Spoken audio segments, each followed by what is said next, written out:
হয়েছেন বিশিষ্ট সাংস্কৃতিক ব্যক্তিত্ব বিএনপি নির্বাহী কমিটির সদস্য জনাব বাবুল আহমেদ আমাদের মাঝে উপস্থিত হয়েছেন। তাঁতি দলের যুগ্ম আহ্বায়ক সিনিয়র যুগ্ম আহ্বায়ক ডক্টর কাজী মনির আমাদের সাথে উপস্থিত আছেন।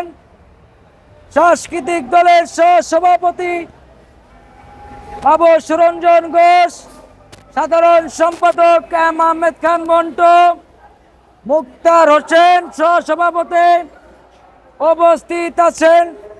সাংবাদিক মানবাধিকার দলের সভাপতি আব্দুল হালিম উপস্থিত আছেন। সাবেক সেনা কর্মকর্তা জনাব আলম ভাই সহ বিভিন্ন থানা থেকে আগত সকল ভাইদেরকে শুভেচ্ছা জানাচ্ছি।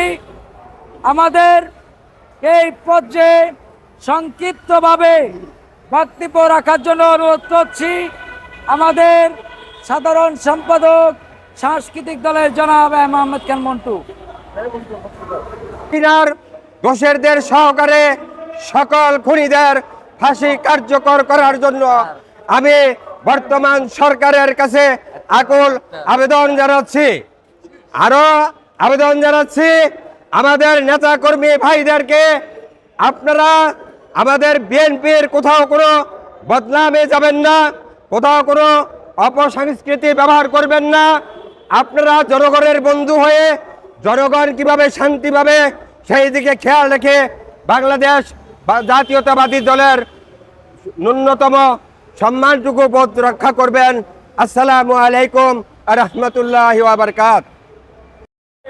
বাংলাদেশ পরিচালিত করবে সবাইকে আহ্বান জানিয়ে আবারও এই অন্তর্বর্তীকালীন সরকারের কাছে, স্বরাষ্ট্র মন্ত্রণালয়ের কাছে দাবি জানাই, বাংলাদেশে নিরীহ মানুষের উপর যেভাবে হামলা নির্যাতন হচ্ছে সেইভাবে বন্ধ করুন। দুর্বৃত্তদেরকে, সন্ত্রাসীদেরকে গ্রেপ্তার করে জনতার আদালতে হাজির করুন। সবাইকে ধন্যবাদ। বেগম খালেদা জিয়া জিন্দাবাদ, তারেক রহমান জিন্দাবাদ।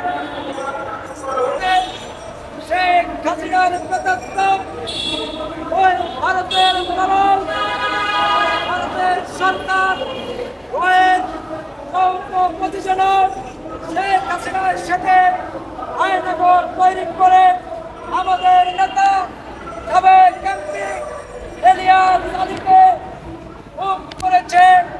ঢাকা মহানগর বিএনপির সংগ্রামী নেতা কমিশনার চৌধুরী আলমকে খুন করা হয়েছে।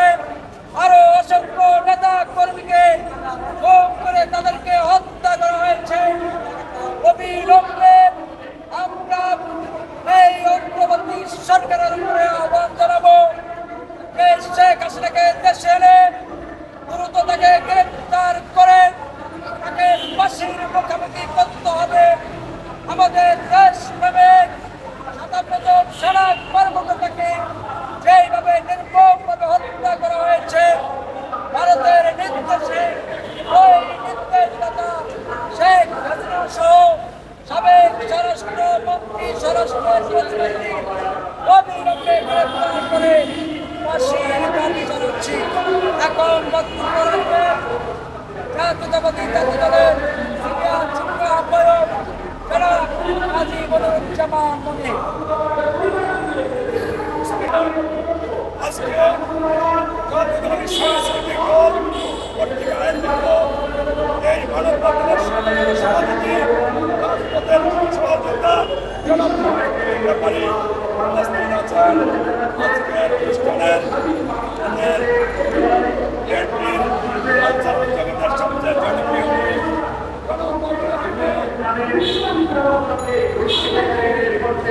এবং আমাদের প্রিয় সাংবাদিক মোস্তফা কামাল মজুমদার উপস্থিত আছেন। সহ অন্যান্য নেতৃবৃন্দ, সংগ্রামী সাথী ও বন্ধুরা, বিষয় স্পষ্ট, কথা পরিষ্কার। এই শেখ হাসিনা বাংলার মাটিতে তিনটি গণহত্যা করেছে। একটি গণহত্যা মিডিয়ার গণহত্যা, আরেকটি গণহত্যা শাপলা চত্বরে হেফাজত গণহত্যা, আরেকটি গণহত্যা ছাত্র জনতার গণহত্যা। এরপরে হাজার হাজার মানুষ